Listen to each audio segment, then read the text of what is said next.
My husband, who was on an overseas assignment, was going to temporarily return home, and we decided to have a dinner party at the house where our son's family, who I live with, resides. We were having a pleasant conversation in a friendly atmosphere when our grandson, Daniel, suddenly changed the situation with a single remark. Today isn't Grandma's punishment day, so you can eat, right? Despite my best efforts to keep it together, I couldn't believe it was all ruined by a single word from my grandson. I was stunned and could only look down in silence. My son and his wife tried to cover it up in a panic, but the more they talked, the more Daniel revealed the truth. In her fluster, Kyla finally snapped. "Enough. Just be quiet for a bit." She yelled at Daniel, making him cry. Then, "Don't just yell at a child." Nelson's raised voice turned the dinner party atmosphere tense in an instant. Amid the silence of the living room, broken only by Daniel's sobbing, Nelson demanded an explanation from Caden. All the while, I was hugging Daniel, comforting him. In my arms, Daniel said, "I'm sorry, Grandma. Will you get scolded again because of me?" He was worried for me. What should I do now? I could only stay silent, holding Daniel tightly. I am Elizabeth Pratt, a housewife in my 60s. Nelson and I fell in love while working at the same company, so it was really tough until we decided to get married and I quit my job. In those days, without phones, it wasn't easy to exchange contact information, and there was a general attitude of keeping workplace romances secret. So, until we got engaged, I was always on edge, worried that my boss might find out. Even after our engagement, we struggled with seating arrangements and speeches for the wedding, to the point where I didn't know who the wedding was for anymore. Moreover, any slip-up could lead to Nelson, who stayed with the company, being subject to snide remarks later, so we couldn't afford to relax. However, thanks to those struggles, we are now bound by a strong bond. I realized this especially when Nelson's overseas assignment was decided, leading to us living apart. 3 months before his departure. "I think I can come back within 3 years, but I'm worried. Why don't you come with me?"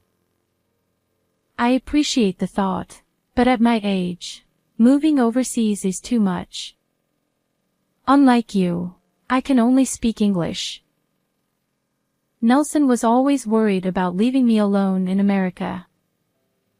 Besides, if anything happens, Caden and his family are here, and we can always talk on the phone, so don't worry too much. Yeah, you're right. Caden is our only son. 14 years ago, when Caden started university, he moved out to live on his own. After graduation, he met Kyla in the cafeteria at his workplace, and they got married 7 years ago. 2 years after their marriage, our grandson Daniel was born. Caden, who rarely came home when he was single, started visiting regularly after Daniel was born. Both Nelson and I always look forward to seeing Caden's family.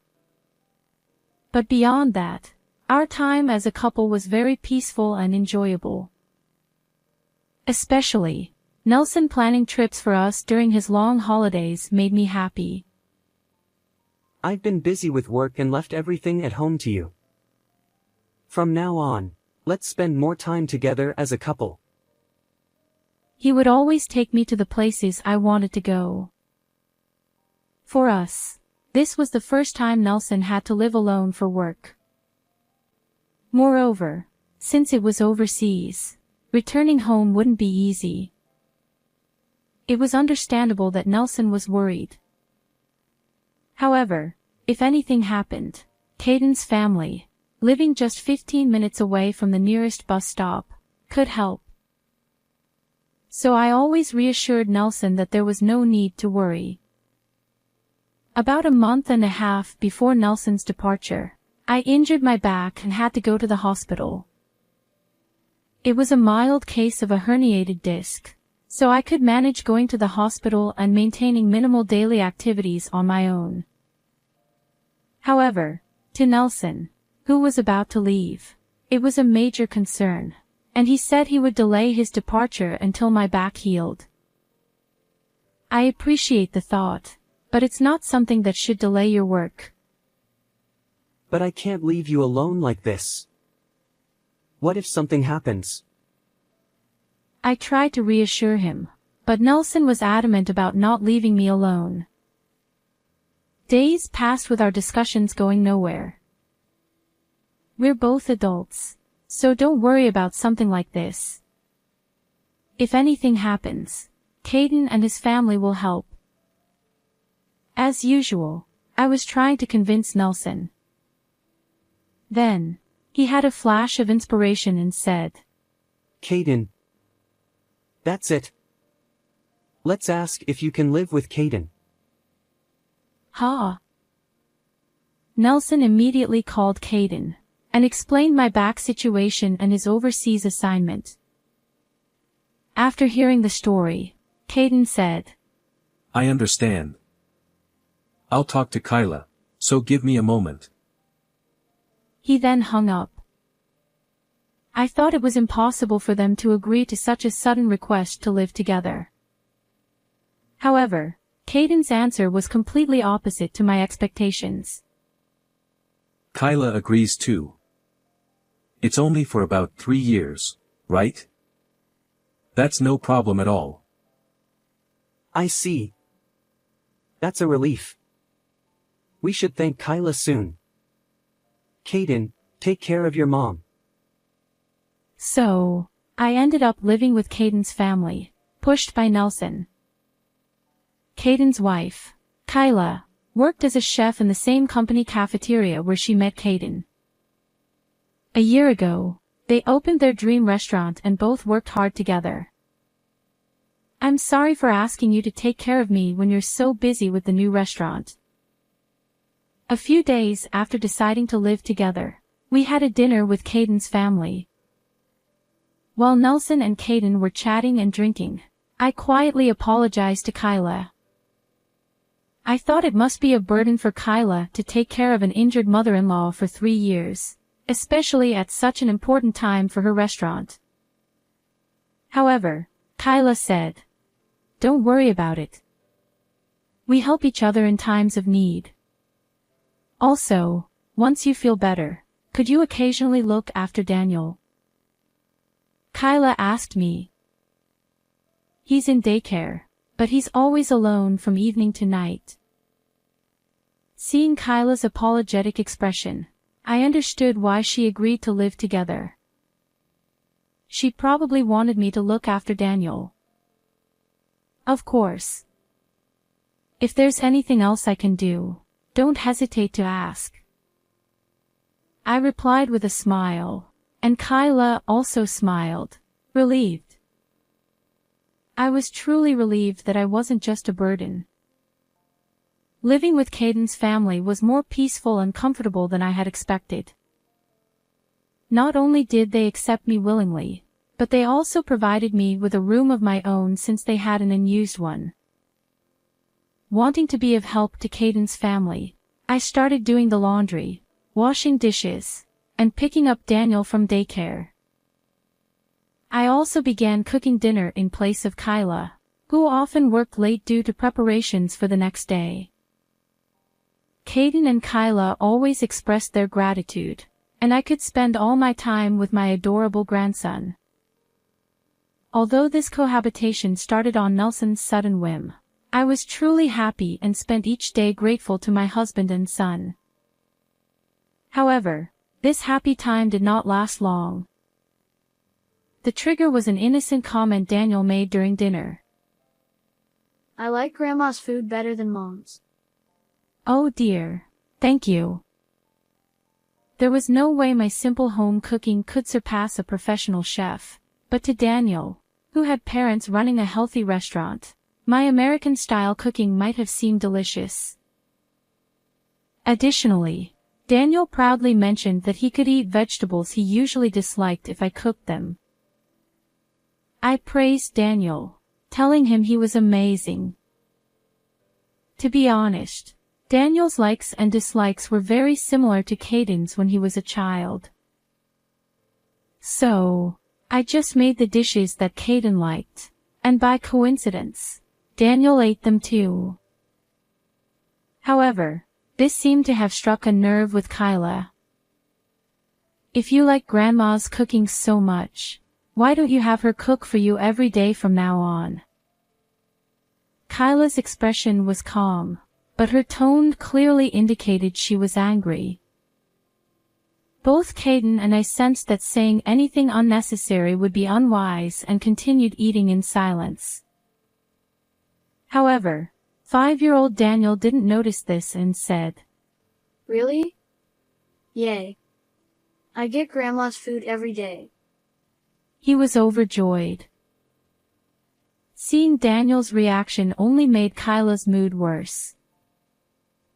Since then, I started preparing all meals for Caden's family. Being a housewife, cooking was no burden at all. The problem was that Kyla's gaze became increasingly sharp as she watched Daniel and Caden enjoying my food. Moreover, Daniel began to call for me for everything. Bath time, reading stories, getting dressed, drawing, bedtime, no matter what it was, he called for me. I responded happily because I loved my grandson, but Kyla might have felt as if her child was being taken away. Elizabeth, please don't spoil Daniel. This is why old people are annoying. Oh, I'm sorry. I'll be careful. Before I knew it, Kyla's attitude towards me had become cold and filled with resentment. For months after my husband went overseas, Kyla came to me with a proposal. From today, in lieu of rent, you will do all the household chores. When I asked why she suddenly said this, Kyla explained that it was unfair to provide food and utilities for an additional adult for 3 years without compensation. She wanted me to repay this inconvenience through labor. Your back pain is healed, right? Then from now on, work properly.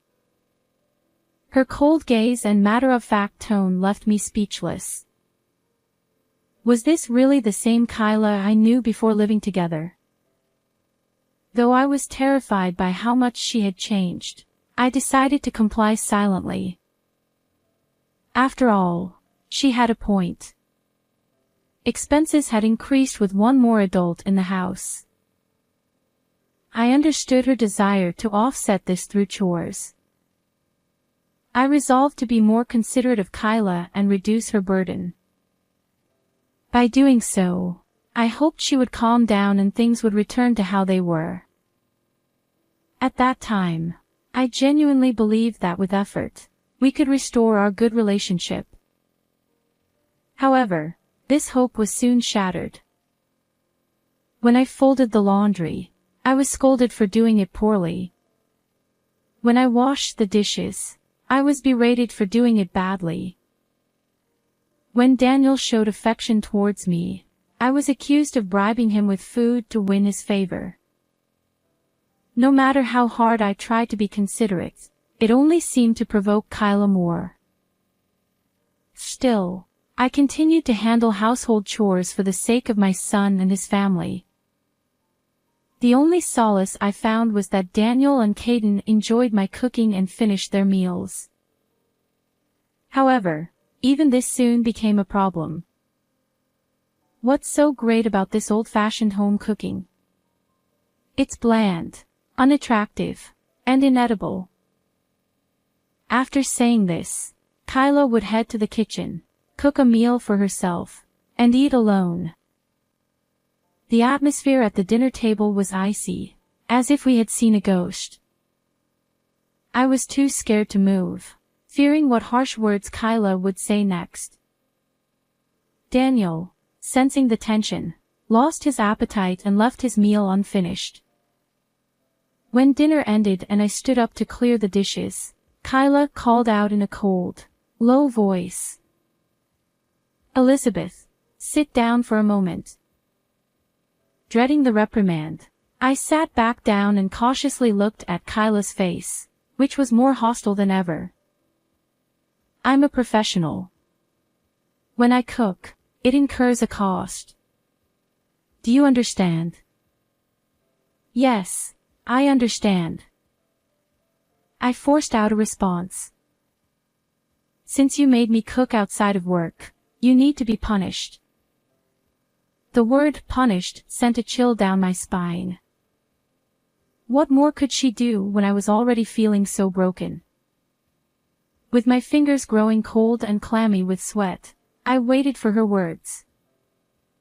Kyla twisted her mouth into a sneer and said, "No food for you tomorrow," before leaving the living room. I was momentarily stunned by the lack of insults or verbal abuse. Is this really all? I had never experienced such a light punishment, which made it all the more frightening. The next day, when I actually went without food, I quickly understood the severity of this punishment. Even when I felt faint with hunger, I wasn't allowed to rest from household chores. Moreover, I still had to prepare meals for Caden's family, my stomach constantly rumbling. Running errands became a battle against fainting from hunger. I began to think that enduring her insults at home was far better than this. Such punishment occurred 3 times a week. Caden, who could have been my only ally, was too busy appeasing Kyla to be of any help. In fact, he had recently started joining Kyla in berating and exploiting me. The only consolation I had was my grandson Daniel, but even that was restricted since Kyla would scold him if she saw him being kind to me. I had to limit my interactions with Daniel to the bare minimum. The room that was meant for me had turned into a storage space, leaving no place to stretch out and sleep. I had become less than a burden. I often thought of returning to my home to escape this treatment. But the thought of my husband worrying about me overseas kept me from acting on it. At most, it would be 3 years. If I could endure, everything would be fine. Living in constant fear of Kyla's anger, I continued my hollow existence. A little over a year after my husband went overseas, one day he called. "Hi, Caden. It's sudden, but I'll be back next week for a short visit. How about we all go out for dinner?" Next week? That's too sudden. How about we have dinner at our place instead? "Sure, that sounds good. By the way, how's Mom? Every time I call, I'm told she's busy with Daniel, so we hardly talk." Yeah, she's fine. We'll see you next week then. Caden ended the call abruptly. At dinner, he shared the news with Kyla and me. Kyla looked visibly annoyed, but I was secretly overjoyed. Since my husband went overseas, he had only called a few times in the early months. I thought he was too busy to call, but I had been very lonely. On top of that, Kyla forbade me from calling him, so I could only wait for his calls. I worried about whether he had any injuries or illnesses, or if he was overworked. Next week, I could finally confirm these worries. I felt a surge of life returns to me. However, seeing my excitement, Kyla became furious. "What's with that happy face? Are you implying I'm the bad guy here?" "What? No, I never said that." "Shut up." Don't talk back. You're being punished again today. Confused and upset, I was denied food once again. For the week leading up to my husband's visit, on top of household chores, I was forced to help with the restaurant's preparations and distribute heavy flyers. Don't come back until you've handed out all the flyers. She would kick me out of the house. The treatment was harsher than ever, and I was on the verge of collapse daily. What had I done to anger her so much? Too tired and hungry to figure it out, I spent each day even more careful around Kyla. Finally, the day of the meal with my husband arrived. I prepared his favorite dishes and waited for him at the entrance. Elizabeth. I missed you. You've lost weight and look pale. That's not true.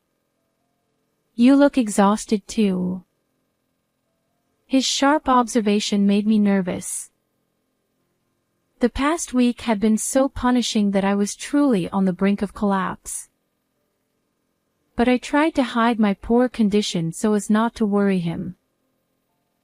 Still, my husband's concern deepened as he continued questioning. I've been calling regularly, but you never answer. Has something happened here? What? Regularly? Since when? Since I went overseas, I've called twice a month.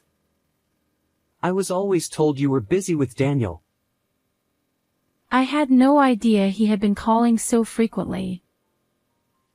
As I stood there in shock, Caden and Kyla emerged from the house. They greeted my husband with smiles and led him to the living room. Daniel, waiting there, excitedly ran to my husband, who was delighted to see his grandson after more than a year. This heartwarming scene made me momentarily forget our conversation at the entrance. Soon, Kyla announced the start of the meal. As everyone took their seats around the table, enjoying the cheerful atmosphere, I found myself standing alone a little distance away, out of habit. Noticing this, Kyra called out to me in a flustered tone. Elizabeth, what are you doing? Please sit down quickly. Startled, I hurried to sit down. My husband watched this scene with a curious expression. If I make another mistake, I might suffer more severe punishment later. With that thought in mind, I decided to focus on assisting my husband by serving food and drinks. Thanks to this, the meal continued peacefully without any further incidents. Just as I began to feel relieved, Daniel, my grandson, remembered something and spoke up. Hey, Grandma doesn't have punishment today, right? It's good she can eat. Daniel's cheerful smile caused Kyra and Caden to turn pale, their hands and shoulders trembling, their eyes darting nervously.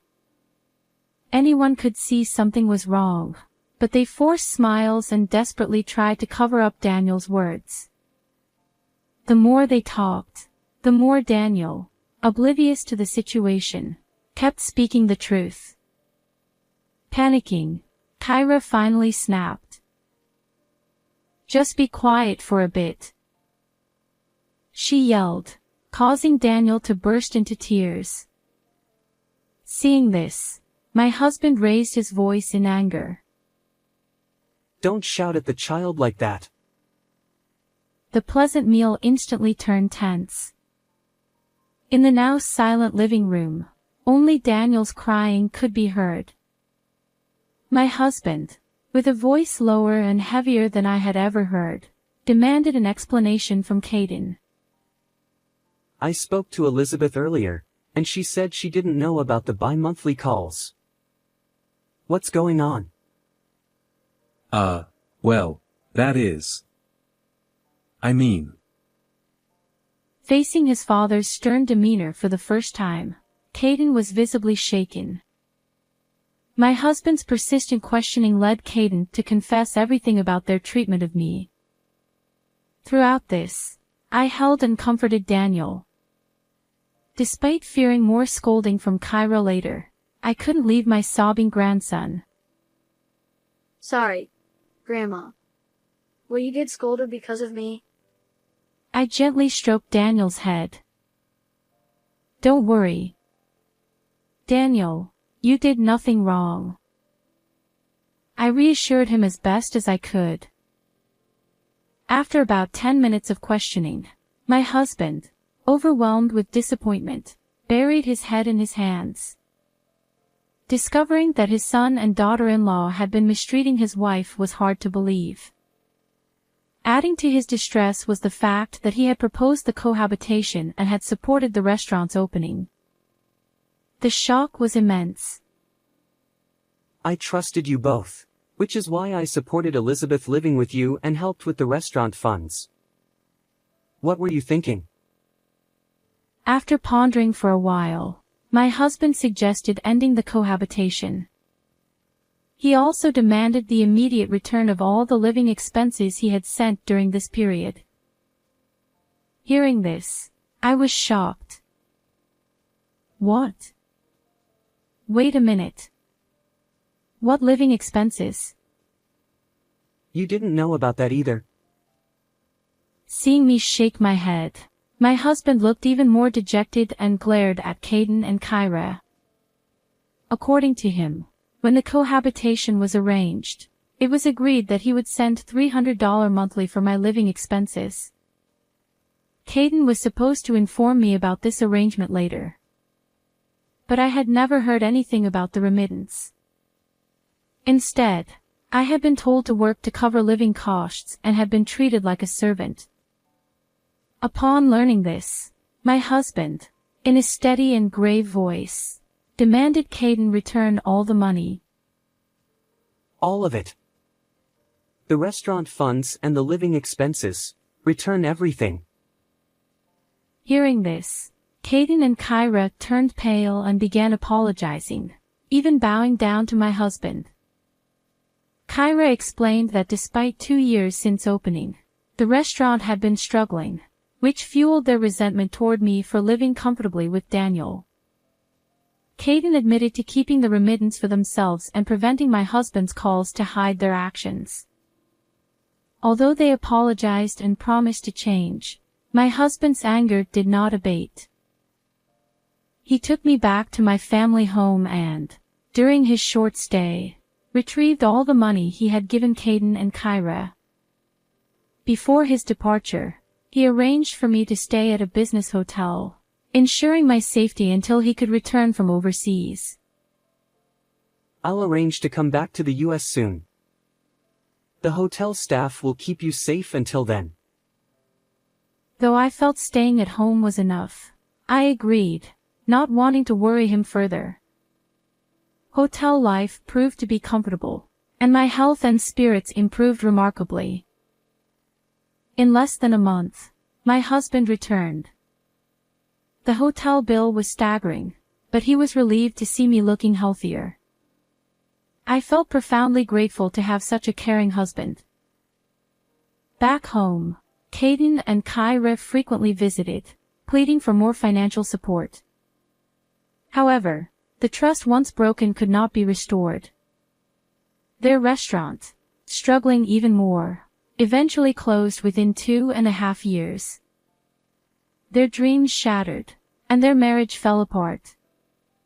Kyra left, taking only her belongings, leaving Caden with their son, Daniel. Caden, now burdened with debt and child-rearing, turned his life around, finding a new job and working hard. To support him, I began caring for Daniel again. Though we provided no financial help, I took care of Daniel when Caden worked late. Daniel, soon to be a primary school student, proudly showed off his new backpack. Look at this backpack. It's so cool with this gold part. Thank you, Grandpa and Grandma. Watching Daniel, full of pride, always brought me joy. My husband and I look forward to supporting Daniel and hope Caden finds a kind and compassionate partner. How did you like this story? Please subscribe to our channel. See you in the next video.